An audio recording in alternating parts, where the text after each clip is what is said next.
we explain the first moon landing. After the Second World War, the incompatible ideologies of USA and the Soviet Union fueled a bitter Cold War rivalry. Both nations vying for military and technological superiority, and rocket science was key to both of these objectives. This competitive atmosphere led to the so-called space race.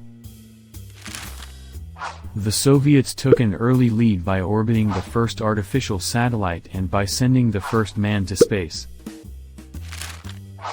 U.S. President John F. Kennedy responded by starting the Apollo program.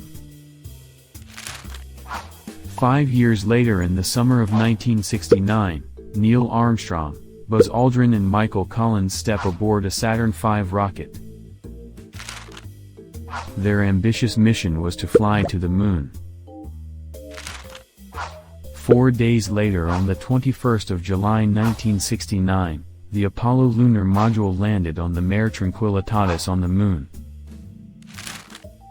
More than 500 million people watched on televisions as Neil Armstrong stepped onto the surface of the moon and said those famous words, "That's one small step for man, one giant leap for mankind."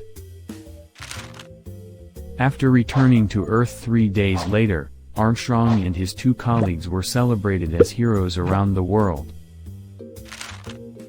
Many nations paid tribute by printing postage stamps and commemorative coins. The achievement of putting the first man on the moon was an important symbolic victory during Cold War for the US. In retrospect, this signaled a shift in the power balance between the rivals. For the USSR, losing the space race foreshadowed their collapse about 20 years later.